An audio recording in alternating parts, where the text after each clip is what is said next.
आज हम आपको जिस स्थान पर लेकर आए हैं उस स्थल की हम आपको एक नहीं, दो नहीं, तीन नहीं, अपितु छह ऐसी दुर्लभ विशेषताएं बताएंगे जो इस स्थल को अन्य स्थलों से विशिष्टतम बनाती हैं।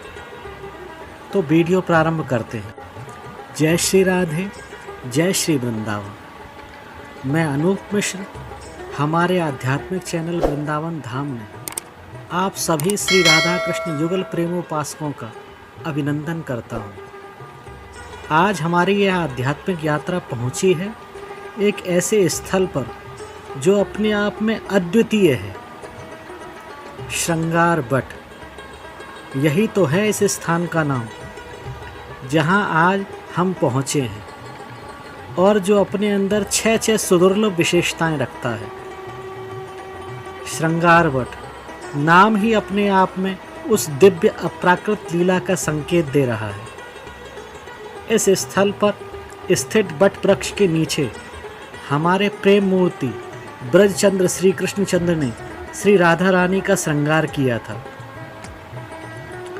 श्री मीराबाई मंदिर से श्री राधा दामोदर मंदिर की ओर जब आप चलेंगे तो बीच में श्री यमुना जी के निकट यह स्थल स्थित है। श्री धाम वृंदावन श्री युगल सरकार की रास स्थली है और यह श्रृंगार की लीला भी रास से ही संबंधित है। गोपियों की इच्छा के अनुरूप भगवान श्री कृष्ण ने अपने दिए हुए वचनानुसार शरद पूर्णिमा की रात्रि को सर्वभूत मनोहर वेणु वादन किया और रास के लिए श्री राधा रानी सहित सभी गोपियों का आवाहन किया। इति वेणु रवम राजन सर्वभूत मनोहरम श्रुत्वा ब्रजस्त्रियः सर्वा वर्णयन्त्यो भिरे भिरे। सभी गोपियां श्री यमुना पुलिन पर श्री वंशीवट में आ गई। सर्वप्रथम तो प्रियतम श्याम सुंदर ने प्रेम रस वर्धन के लिए सभी गोपियों की रसीली अभ्यर्चना की। उस रास में भोले बाबा भी कैलाश से पधारे, पर जब उन्होंने गोपी रूप धारण किया तब कहीं जाकर उन्हें रास में प्रवेश मिला। और केवल प्रवेश ही नहीं मिला अपितु नया नाम भी मिला, श्री गोपेश्वर महादेव। तो बोलिए श्री गोपेश्वर महादेव की जय। अब रास प्रारंभ हुआ। प्रियतम श्याम सुंदर को नई गोपी जो भगवान शिव थे के साथ रास करते देख श्री राधा रानी मान कर गईं। आखिर मानिनी जो ठहरी। श्री राधा रानी यद्यपि अत्यंत भोरी हैं पर प्रेम रस वर्धन के लिए बार बार मान भी कर बैठती हैं, इसलिए इनका एक नाम मानिनी भी है। फिर मान सरोवर में जाकर प्रियतम श्याम सुंदर ने श्री राधा रानी को मनाया। लीला विस्तार के भय से इस चरित्र को संक्षेप में ही वर्णन किया है। संपूर्ण चरित्र को जानने के लिए आप हमारी अन्य वीडियो श्री वंशीवट, श्री गोपेश्वर महादेव एवं श्री मानसरोवर को देखें। आपकी सुविधा के लिए आई बटन में और डिस्क्रिप्शन में इन वीडियो का लिंक हम दे देंगे। वहां क्लिक करके आप इस प्रेम रसमय चरित्र को पूर्ण रूप से देख सकते हैं। अस्तु, पुनः रास प्रारंभ हुआ। अब सभी गोपियों के हृदय में अपने सौभाग्य का मद हो गया कि हम कितनी सौभाग्यशालिनी हैं, हम जैसा इस सृष्टि में कोई नहीं। तभी तो स्वयं श्याम सुंदर हमारे साथ एकांतिक रास विहार कर रहे हैं, हमारे नाज नखरे उठा रहे हैं। भगवान को अहंकार रुचिकर नहीं, वे गोपियों के मद का मर्दन करने के लिए श्री राधा रानी को लेकर अंतर ध्यान हो गए। और यहाँ श्री श्रृंगार बट स्थल पर, यहाँ एकांतिक विहार में प्रियतम श्याम सुंदर ने आज स्वयं अपने हाथ से प्रियतमा श्री राधा रानी का इसी बट वृक्ष के नीचे बैठकर, जो बट वृक्ष आप इस समय देख रहे हैं, यह उसी समय का श्री कृष्ण कालीन 5000 वर्ष से भी अधिक पुरातन बट वृक्ष है। इसी बट वृक्ष के नीचे बैठकर श्री राधा रानी का भगवान श्याम सुंदर ने फूलों से श्रृंगार किया। श्री श्याम सुंदर ने श्री राधा रानी के केश प्रसाधन किया, वेणी गुंथन किया और उनका पुष्प श्रृंगार किया, और स्वयं अपने हाथों से भिन्न भिन्न प्रकार के चंपा, चमेली, जूही आदि आदि सुगंधित पुष्पों का चयन कर उनसे स्वयं विभिन्न प्रकार के आभूषण बनाए, पुष्पों के हार बनाए, नूपुर बनाए, बाजूबंद, पायजेब, गजरे, संपूर्ण अलंकार केवल पुष्पों के, और स्वयं ही उन्हें श्री राधा रानी को धारित कराए। श्री राधा रानी ने कहा, प्रियतम, आप तो हमारे पीछे बैठे हैं, हमें आपके दर्शन नहीं हो रहे। हमारा वास्तविक श्रृंगार तो आप हो, आपको देखकर ही हम संवरती हैं। तब श्याम सुंदर ने श्री राधा रानी को एक दर्पण दे दिया और स्वयं श्री राधा रानी का श्रृंगार कर रहे हैं, और श्री राधा रानी दर्पण में अपने आप को नहीं, श्री श्याम सुंदर को देख रही हैं। श्रृंगार पूर्ण हुआ। अब श्री राधा रानी को गोपियों का स्मरण हो आया, तो श्री राधा रानी के हृदय में करुणा का संचार हो गया। वे सोचने लगी कि गोपियां बेचारी कृष्ण विरह में तड़प रही हैं, तो उनको भी प्रियतम श्याम सुंदर की प्राप्ति हो जाए। इस उद्देश्य से श्री राधा रानी ने मान का अभिनय किया और कहा, हे श्याम सुंदर, मैं अब बहुत थक गई हूँ, अब तुम जहाँ ले जाना चाहो मुझे अपने कंधे पर बिठाकर ले चलो। भगवान तो मान को स्वीकार नहीं करते, इसलिए श्याम सुंदर यहाँ से भी अंतर ध्यान हो गए।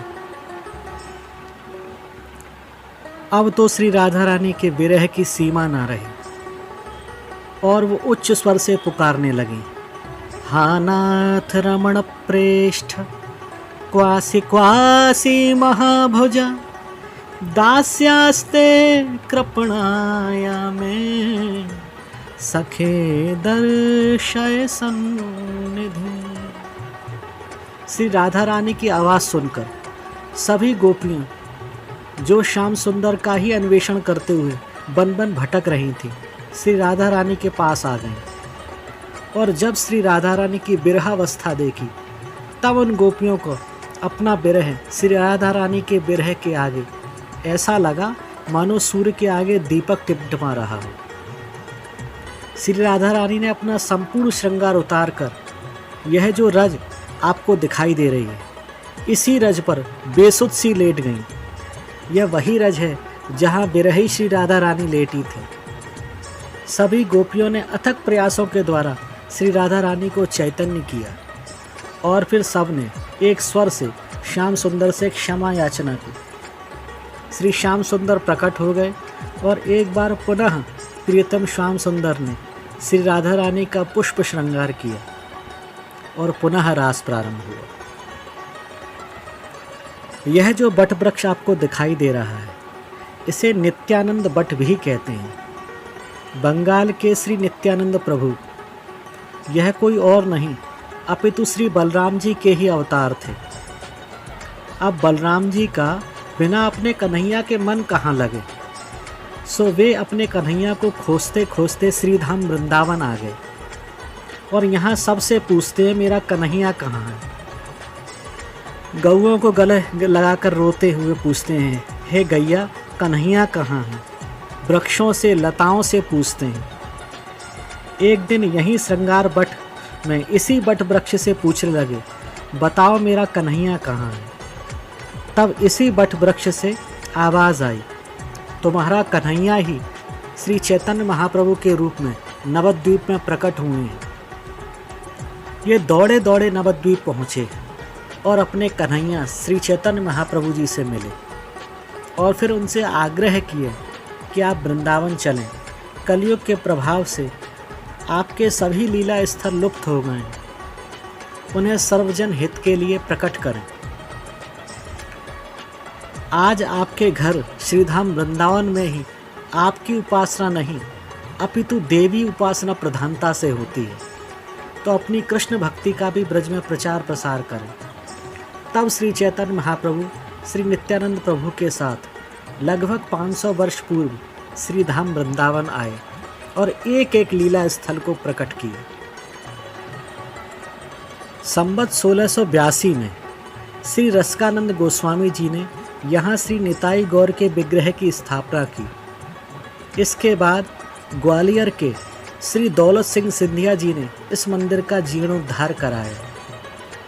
इस स्थल को श्री नित्यानंद प्रभु की गद्दी अथवा बैठक अथवा निवास स्थान भी कहते हैं और इन्हीं के वंशज यहाँ मंदिर की सेवा पूजा करते हैं। वर्तमान में इन्हीं की 14वीं 15वीं पीढ़ी मंदिर में सेवारत है।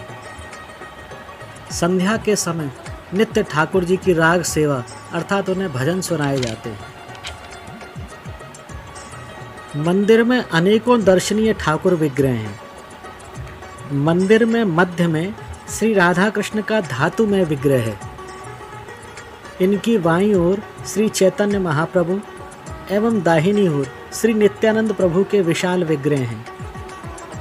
इसके नीचे श्री नित्यानंद प्रभु के वंशज श्री वीरचंद्र प्रभु द्वारा सेवित श्री निताई गौर जानवा माँ का विग्रह भी है।